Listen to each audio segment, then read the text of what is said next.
আজ বানাবো veg sandwich. দুটো আলু কেটে প্রথমে সিদ্ধ বসিয়ে দিয়েছি অল্প নুন দিয়ে।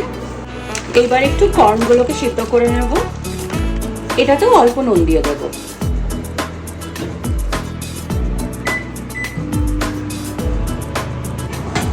এদিকে আমার আলু আর এদিকে কর্ন দুটোই সেদ্ধ হয়ে গিয়েছে। এবার এখানে কেটে নিয়েছি টমেটো আর শসা।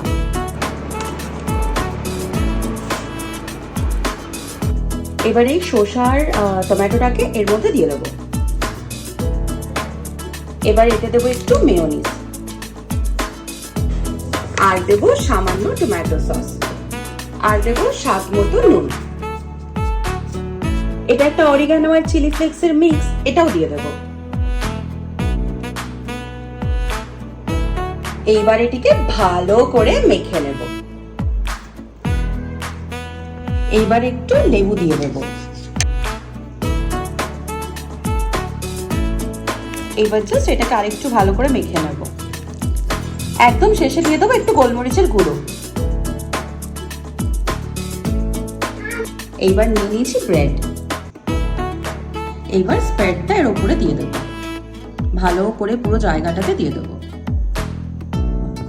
আর এবার হচ্ছে ফাইনাল টাচ, ওপর থেকে দিয়ে দেবো চিজ। এবার ব্রেডটা উপরে দিয়ে দিলাম। এই যে সবগুলো রেডি হয়ে গিয়েছে। এবার এগুলোকে একটু ভালো করে বাজারে উল্টে পাল্টে নেব।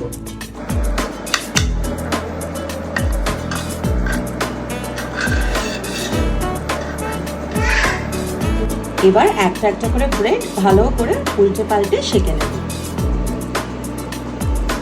একটু ভালো করে সেঁকে নেবো যাতে মুচমুচে ভাবটা আসে। একটা পাশ হয়ে গিয়েছে, এবার শুধু ওই পাশটা হলেই হয়ে যাবে। এবার বাকিগুলোও ভেজে নিচ্ছি।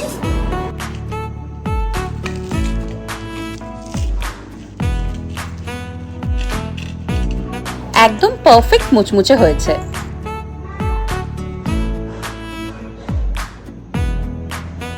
কি গো, খেয়ে নিচ্ছ তো? কেমন হয়েছে বলো?